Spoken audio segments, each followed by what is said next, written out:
تاریخ اسلام میں جنگیں تو بہت سی ہوئی، لیکن جو جنگ کربلا کے میدان میں ہوئی اس کا کوئی ثانی نہیں۔ کربلا میں ہونے والی جنگ عجیب جنگ تھی کہ جس میں بظاہر شکست کھانے والا حقیقت میں اس انداز سے جیتا کہ آج تک اس کا نام اور اس کی یاد باقی ہے۔ سمندر کو کوزے میں بند کریں تو جہاں میں اب بھی شاہ مشرقین باقی ہے، یزید مٹ گیا، نام حسین باقی ہے۔ کربلا جو حقیقت میں حق کی باطل پر فتح تھی، جو نہ صرف ایک جنگی داستان ہے بلکہ خود کو جانچنے کا معیار بھی ہے کہ انسان ایمان کے کون سے درجے پر موجود ہے۔ دوستو، اس ویڈیو کو بنانے کا ہمارا مقصد ہے کہ ہم آپ کے سامنے مختصراً مقصد کربلا کو تاریخ سے بیان کر سکیں اور ساتھ ہی آپ کو یہ بتا سکیں کہ امام کو کتنے خط لکھ کے بلایا گیا، آپ علیہ السلام اور یزید کے لشکر کی تعداد کتنی تھی، کتنے لوگوں نے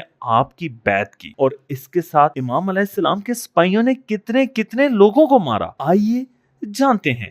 دوستو، ہمارا فرض ہے حقائق کو بیان کرنا، لہٰذا اگر آپ چینل کو سبسکرائب، ویڈیو کو لائک، کمنٹ اور اپنے پیاروں کے ساتھ شیئر نہیں کیا تو یہ سب کر کے آپ اپنا فرض ادا کریں۔ کربلا جو اپنے اندر بہت سے پہلوؤں کو رکھتی ہے کہ جن سے ہم انجان ہیں، اور بالخصوص ان 10 دنوں میں ہوا کیا تھا، بطور انسان ہم سب کے لیے ضروری ہے کہ ہم جانیں اور کسی بھی قسم کے تعصب، ضد، ہٹ درمی کے چشمے کو ہٹا کے حقیقت کو دیکھنا اور جاننا بہت ضروری ہے، کیونکہ ہمارا تعلق اسی دین سے ہے کہ جس دین کی خاطر حسین نے کربلا میں اپنا سب کچھ قربان کر دیا۔ امام عالی مقام کا کربلا آنے کا مقصد قرآن کی سورہ آل عمران آیت نمبر 104 سے واضح ہے۔ بسم اللہ الرحمن الرحیم۔ امت یدعون الی الخیر ویأمرون بالمعروف وینہون عن المنکر وَأُولَئِکَ هُمُ الْمُفْلِحُونَ۔ اور تم میں سے ایک گروہ ایسا ہونا چاہیے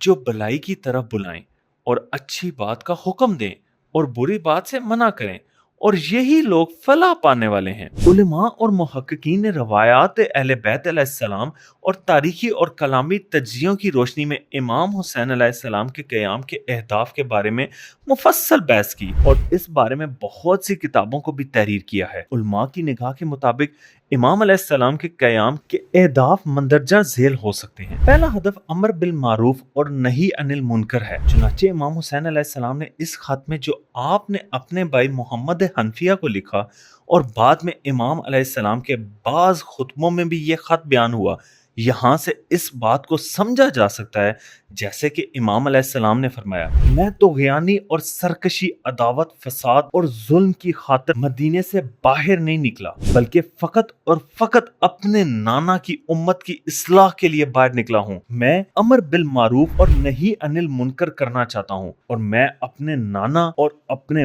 والد علی ابن ابی طالب کی سیرت پر عمل کرنا ہے۔ اس خطبے کو علامہ مجلسی نے بہار الانوار کی جلد 44 میں اور ابن عاصم نے اپنی کتاب الفتوح میں نقل کیا ہے۔ امام زین علیہ السلام کے اس خط میں اپنے قیام کے بارے میں ہر طرح کی غلط سوچ اور باطل گمان کی نفی کر دی گئی ہے۔ دوسرے مقام پر امام علیہ السلام نے البیضہ کے مقام پر ہور کے لشکر کے سامنے کرتے ہوئے خطبہ دیا، جس سے امام علیہ السلام کے قیام کا ہدف سمجھا جا سکتا ہے۔ وہاں پر امام نے خداوند کی حمد اور تعریف کے بعد فرمایا، اے لوگوں، رسول خدا صلی اللہ علیہ وآلہ وسلم نے فرمایا ہے کہ جو بھی دیکھے کہ ایک ظالم اور ستمگر حکمران جس نے خداوند کے حرام کو حلال کر دیا اور عہد و پما خداوندی کو توڑ دیا ہے اور سنت رسول خدا کی مخالفت کی ہے اور لوگوں میں گناہ اور ستم کے ساتھ پیش آتا ہے، تو اگر وہ شخص اپنی زبان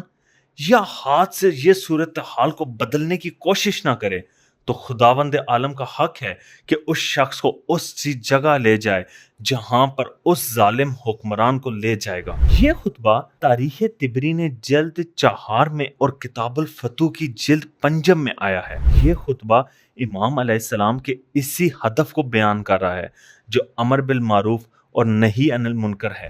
امام حسین علیہ السلام نے اپنے اصحاب کے لیے خطبہ دیتے ہوئے ارشاد فرمایا، جیسا کہ مشہور اہل سنت عالم تبرانی نے لکھا ہے کہ امام علیہ السلام نے فرمایا بے شک دنیا نے اپنے چہرے کو تبدیل کر لیا ہے اور مکروہ چہرے کو ظاہر کر دیا ہے۔ دنیا میں نیکی ختم ہو رہی ہے اور برتن میں جیسے تھوڑی سی رطوبت بچ جاتی ہے ویسے ہی اب نیکی کا فقط نام باقی رہ گیا ہے، اور دنیا ایسی چراگاہ کی طرح ہو گئی ہے جس میں فقط جراثیموں کا مارا ہوا اور بے فائدہ گھاس پوس رہ گیا ہے۔ دنیا کی حالت بالکل اسی طرح ہو گئی ہے۔ کیا تم لوگ نہیں دیکھ رہے کہ حق پر عمل نہیں ہو رہا اور باطل سے دوری نہیں کی جا رہی؟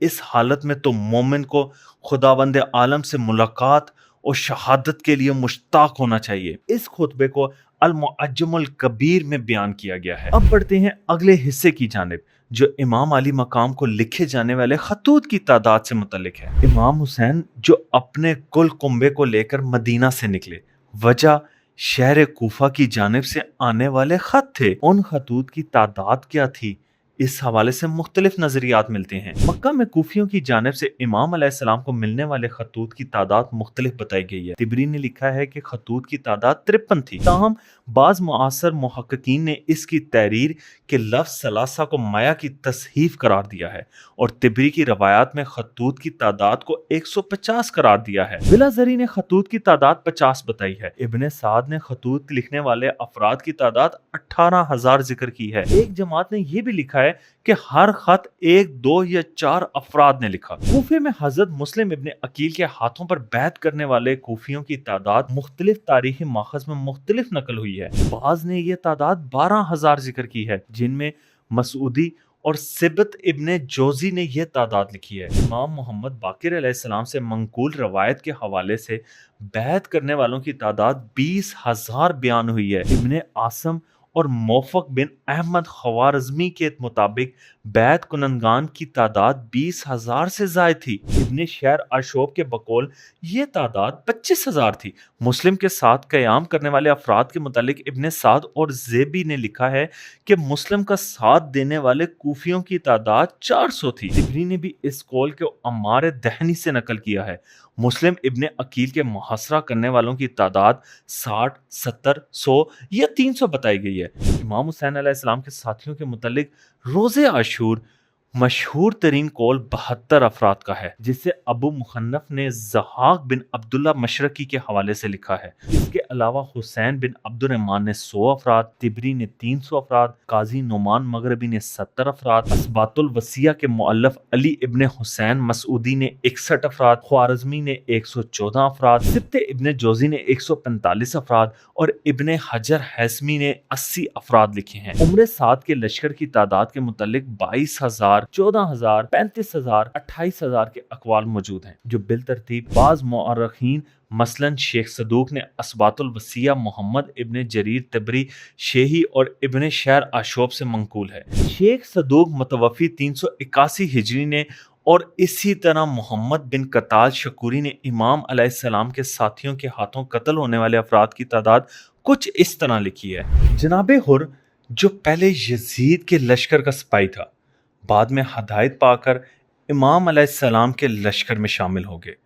انہوں نے 18 افراد کو قتل کیا۔ زہیر ابن کین نے 19 افراد، حبیب ابن مظاہر نے 31 افراد، مالک ابن انس قالی نے 18 افراد، وہب بن وہب 7 یا 8 افراد، علی اکبر علیہ السلام نے 54 افراد، قاسم ابن حسن نے 3 افراد اور اسی طرح مختلف تعداد نقل ہوئی ہے۔ شہدائے کربلا کے متعلق مشہور ترین قول 72 افراد کا ہے۔ امام باقر اور امام صادق علیہ السلام سے فضیل بن زبیر نے روایت کی ہے کہ قیام کے آغاز سے اور آخر تک تمام شہداء کی تعداد 106 ہے، جن میں وہ افراد بھی شامل ہیں جو زخمی تھے اور بعد میں شہید ہوئے، از جملہ 86 اصحاب اور 20 جوانان بنی ہاشم۔ ہم امید کرتے ہیں کہ آپ کو یہ ویڈیو پسند آئی ہوگی، لہٰذا آئیے اس ماہ محرم میں خود سے یہ عہد کریں کہ حق کا ساتھ دیں گے اور ظالم کے خلاف جہاد کریں گے، اس ہستی کی طرح جس نے آج سے 1385 سال پہلے اپنا سب کچھ قربان کر کے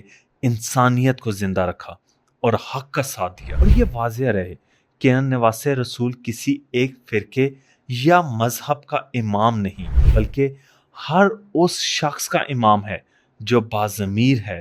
بقول شاعر انسان کو بیدار تو ہو لینے دو، ہر قوم پکارے گی ہمارے ہیں حسین۔